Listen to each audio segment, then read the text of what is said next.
سلامونه ستړي مشئ، وخت مو په خیر. پاکستان وایي حقیقت پټ ساتل شوی و. افغانستان پر مخ تللې ډرون الوتکې ترلاسه کړي دي. پاکستان سخت ورخطا دی، وایي افغانستان پر مخ تللې ډرون الوتکې ترلاسه کړي دي. پاکستانی چارواکو ادعا کړې چې داسې معتبر شواهد ترلاسه کړي چې ښایي افغانستان په وروستیو میاشتو کې له نامعلومو سرچینو پر مخ تللې ډرون الوتکې ترلاسه کړي دي.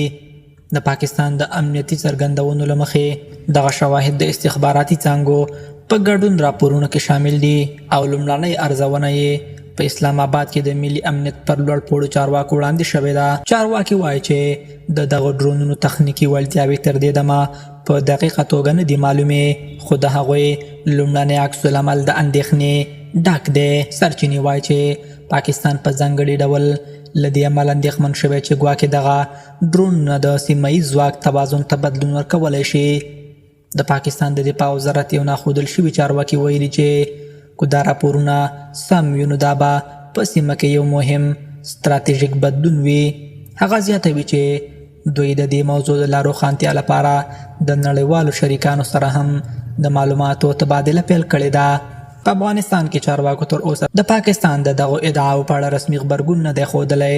د افغانستان امنیتي سرچینې معمولا داسې موارد نه تاییدوي او نه یې ردوي، خو تل ټینګار کوي چې هیواد یې د دفاعي ظرفیتونو لوړول د ملي حق او د خپلو سرحدونو د خوندي کولو برخه ګڼي.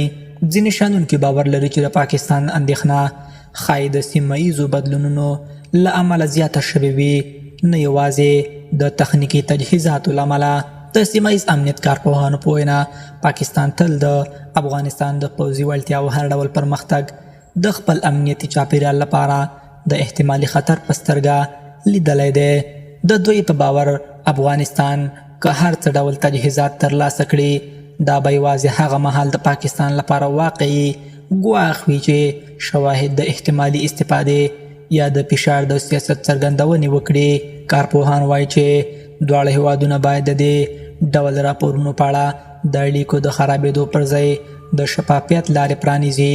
په همدې حال کې پاکستانی رسنیو د امنیتي سرچینو د څرګندونو له امله داسې فضا رامنځته کړې چې ګواکې اسلام آباد په جدي ویره کې دی.